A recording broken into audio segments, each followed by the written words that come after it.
It has taken me like 3 days to make this video because I'm literally still sad.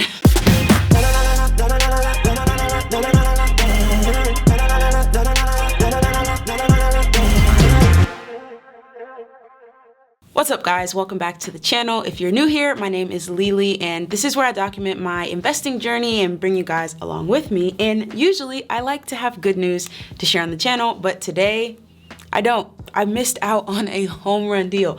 Like, this deal was so good. It was so good.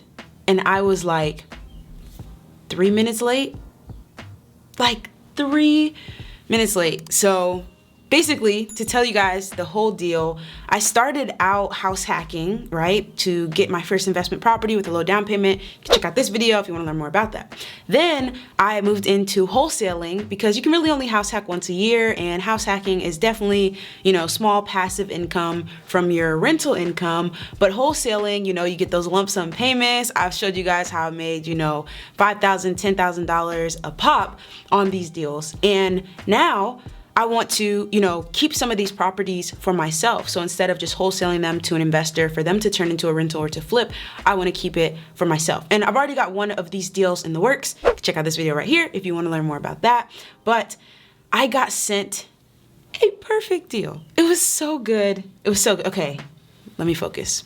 So basically, this deal was sent to me by one of my Harlem Globetrotter teammates. So I played for the Harlem Globetrotters after finishing up my college career, and one of my teammates, Julian McClurkin, I'll link to his social media down below, but basically we would be on the road, like going to interviews and trick shots and school assemblies and just all of this really cool stuff. And in the car, we would just talk about real estate investing. Like, we both wanted to get into it, and I ended up buying my house hack shortly, you know, after our Harlem Globetrotters season ended, and with, you know, lockdowns and stuff like that, we stopped playing. But he also became a real estate agent and a wholesaler. So we talk a lot, and he sent me a text the other day saying that he had a fourplex in Tulsa for $167,000. And I should have just bought it right then and there. Without any more information, I should have just bought it. And the reason is, when he sent me the address, I put in the address and I realized that I was actually literally right across the street from that fourplex like 3 days earlier. And I was looking at another set of properties. It was 2 duplexes on lots next to each other, so 4 units there. And then one of the duplexes had a small house behind it. And I'll put some pictures up or some videos up of those properties. But those properties, of those 5 units, none of them were in livable condition. 2 of them were close. One of them was like pretty far off, and then the other ones like didn't even have flooring in. Like, the plumbing in the floor was exposed because the AT&T had cut the plumbing line accidentally when they were doing some work on the phone line. So AT&T was paying for the work, but the properties were just in horrible condition. And that's pretty much why the person wanted to sell them, because they were like, yeah, AT&T's paying for a lot of this work, but there's also a ton of work that still needs to be done, and they just wanted to sell the properties. So those 5 units, none of them in livable condition, he was selling for $280,000, okay?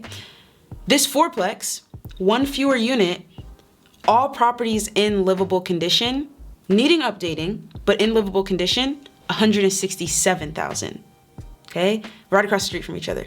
So I should have bought it. I should have bought it, right? Right? But I didn't. Basically, I ran my numbers. I thought it would be a really good deal. I had looked at this property as we were coming out of the other ones that were sale for $280. We looked at that, I was like, oh, look at that fourplex. You know, no for sale sign or anything like that. So when Julian sent me this property, and by the way, Julian knows the wholesaler who had this deal. And so the wholesaler sent out the deal to him and was like, hey, do you know anybody in Tulsa looking for properties? And Julian was like, yes, I absolutely do. So he sent it to me. So not only would I have gotten the deal, Julian would have gotten a cut of the wholesale fee because he would have, you know, been bringing me as the buyer to this other wholesaler. So he would have gotten a cut. I'm sorry, Julian. But basically, so it was cheap. It was in a great location that I was already interested in. Because I had been looking at those other properties that were for sale for $280, I knew the area. I had already run numbers on what these properties, you know, multifamily units in this area would have been worth, what they would have rented out for. I should have been very confident. But here's why I didn't make the offer immediately. There were no interior pictures. So although they said there was livable condition, there were no interior pictures. So it's really hard to nail down any type of rehab budget without interior pictures. So I told him, yes, I'm very interested. Can we get interior pictures? Can we get inside? What's going on? And he said, we can walk through on Thursday. Today's Monday. That's how long it's taken me to make this video because I've been so upset. So he's like, you can walk through at noon on Thursday. I'm like, okay, great. And I actually wasn't able to do the walkthrough, but I sent a contractor who's working with me on the other house that I'm rehabbing. I sent her through, I said, hey, here's another deal for us. Let's get in there. We don't have to have like line item rehab. It should be a good deal. Let's just get a basic ballpark, okay? So my contractor's like, yep, let's do it. He goes, he calls me, he's like, hey, there's a bunch of people here, you know, looking at this property. I'm like, okay, let's move fast. So he walks through it. That's at noon. He calls me at like 12:20, 12:22, something like that. After walking through, getting pictures, he's like, hey, looks really good. You know, it needs some work, you know, needs some updating, but they're pretty close to, you know, being in good condition, just cosmetic work. He didn't see any issues with the foundation, no big ticket items like the water heater, the AC units, all of that, relatively new. So he says, you know, basically I think we could put $10,000 into each of these units and have them in really good, really nice condition where we could then rent it out for what we wanted to. So I'm like, okay, great.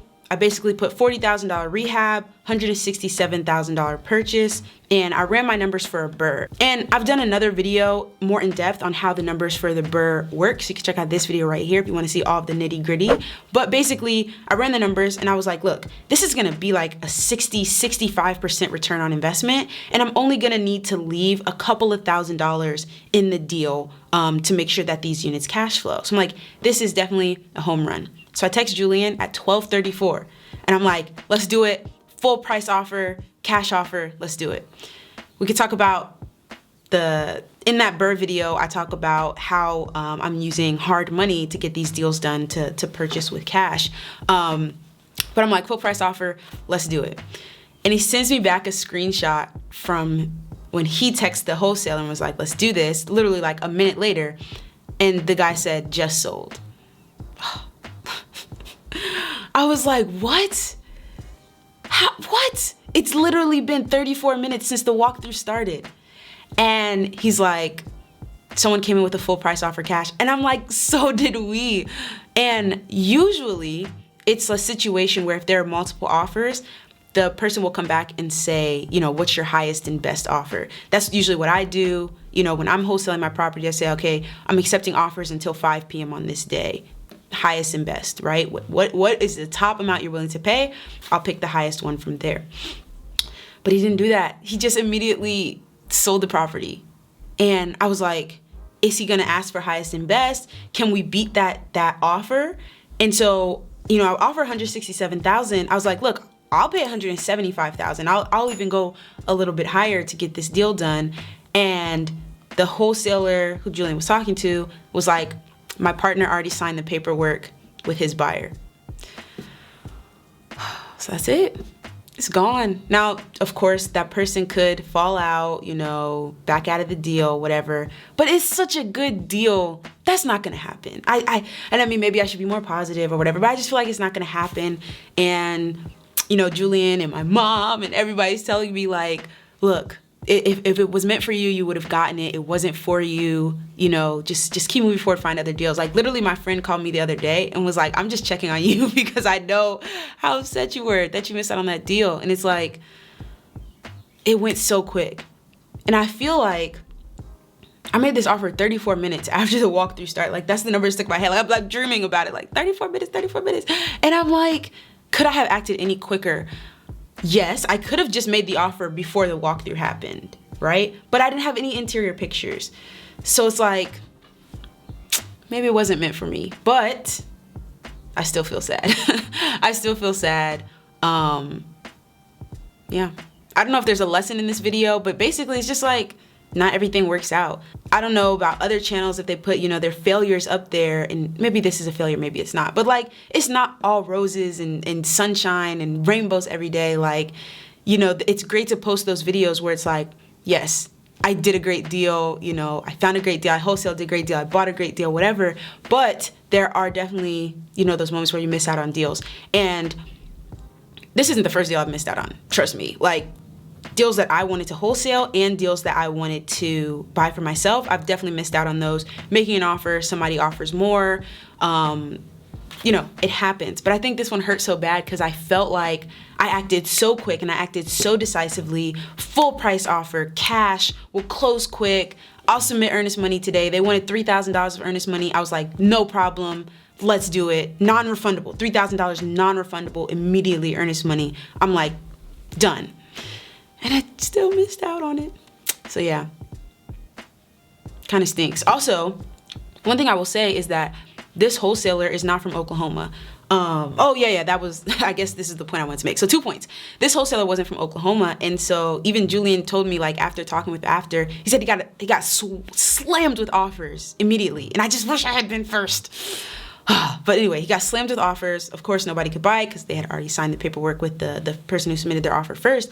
But because they were out of town, they didn't realize how hot the market was and how good of a deal they had. And he even said, I priced the deal too low. Now, of course, they're still gonna honor, you know, that $167,000 with the person that they signed the contract with. But even they're like, man, I should have sold that for way more. Thinking about the ones across the street that were in horrible condition selling for $280. And I mean, those still haven't sold because $280 is just ridiculous for those. But in this case, like, he definitely could have gotten more out of this deal. Probably 200, 215 type, you know, offers.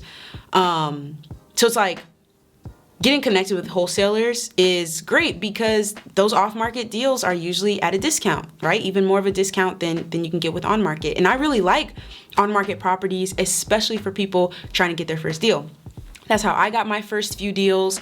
You don't have to invest a ton of money up front with marketing and like cold calling and postcards and things like that. You can watch this video right here because I know I talk about, you know, proof of funds and things like that.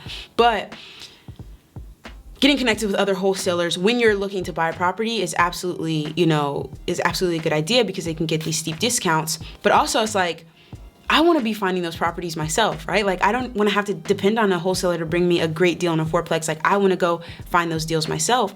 And so moving from on-market listings, you know, to wholesale to finding off-market listings to buy myself is definitely going to be like the next transition of this channel. And maybe, you know, this hurt that I'm feeling now will help fuel me towards those things. But it's just like, man, it happens sometimes. Like, you miss out on deals. It hurts. I'm really sad. But I guess you just got to keep moving forward. And I do feel motivated to get out there and find my own deals on market and off market. I make on market offers every single morning. I am looking at what's come on the market. I'm sending out a bunch of offers. But I'm also going to be really thinking about what is the best method for me and for my market of finding off market deals. Do I want to drive for dollars and cold call? Do I want to drive for dollars and send postcards? Do I want to drive for dollars and send ringless voicemails? Do I want to just pull lists off of Propstream? If you haven't used Propstream yet, it's a great service. You can drive for dollars through Propstream. You can pull lists through Propstream, cold call, ringless voicemail, postcard. You can do all of that through Propstream. So if you want to check it out, if you want to get a 7-day free trial, you can use the link in the description. But I've been thinking about, how do I want to use these different tools to find off-market deals? Because I know how to find on-market, but really moving in, how do I find off-market? And of course, you know, documenting the process and sharing with you guys. But yeah, I just figured, you know, I had to make this video because it was such a good deal. It was such a good deal. But hey, it happens. This is the real life journey. It's not just about showing the good stuff. It's about showing the bad stuff too. So let me know if there's any deals that you guys have missed out on, how you kind of bounce back, how you turn that into motivation for yourself. And I'll also link those other videos that I mentioned down below. But until next time, I hope you guys enjoyed this video. Please change the color of the like button before you go. It'll help soothe my heart a little bit. And until next time, thanks for watching.